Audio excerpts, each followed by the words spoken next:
आषाढी एकादशी आणि पंढरपूरच्या श्री विठ्ठल रुक्मिणी यात्रेचं औचित्य साधत पंढरपूर तालुक्यातील पुळूस जिल्हा परिषद प्राथमिक शाळेत पारंपरिक दिंडी सोहळ्याचं भक्तिमय वातावरणात आयोजन करण्यात आले।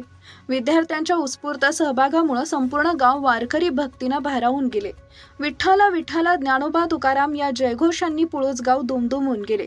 यावेळी विद्यार्थिनींनी साकारलेली श्री विठ्ठल आणि माता रुक्मिणी यांची आकर्षक वेशभूषा उपस्थितांचं विशेष लक्ष वेधून घेत होती। पारंपरिक पोशाख, तुळशीमाळा, भगवे पताके आणि भक्तिमय वातावरणामुळे जणू पंढरपूरची वारीच पुळूसमध्ये अवतरल्याचा अनुभव ग्रामस्थांना आला। शाळेतून विठ्ठल रुक्मिणी यांच्या मूर्तीची पालखी मोठ्या उत्साहात गावातून काढण्यात आली।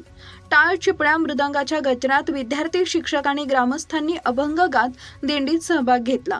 वारकरी संप्रदायाची परंपरा आणि संस्कार विद्यार्थ्यांमध्ये रुजावेत या उद्देशाने आयोजित करण्यात आलेल्या या सोहळ्याला गावकऱ्यांनी उत्स्फूर्त प्रतिसाद दिला। गावातील प्रमुख मार्गावरून दिंडीचा स्वागत करण्यात आले। अनेकांनी पालखीचं दर्शन घेत विठ्ठल नामाचा गजर केला। भक्तिमय वातावरणामुळे संपूर्ण गावात आषाढी वारीचा आनंद अनुभवायला मिळाला। दिंडी सोहळ्याची सांगता श्री लिंगेश्वर मंदिरासमोर श्री विठ्ठलाच्या महाआरतीनं करण्यात आली।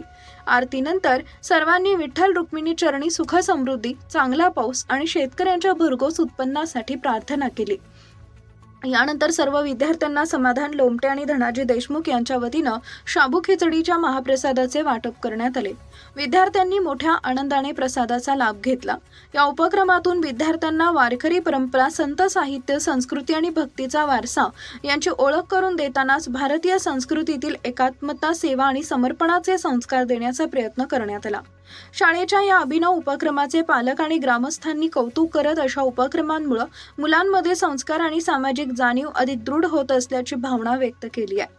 भक्ती, संस्कृती आणि संस्कार याचा सुंदर संगम घडवून आणणारा पुळूस जिल्हा परिषद शाळेचा दिंडी सोहळा यंदाच्या आषाढी उत्सवातील आकर्षणाचा केंद्रबिंदू ठरला। दिंडी सोहळा पार पाडण्यासाठी शिक्षक वृंद, शाळा व्यवस्थापन समिती, ग्रामस्थ, पालक मोठ्या बहुसंख्येने उपस्थित होते।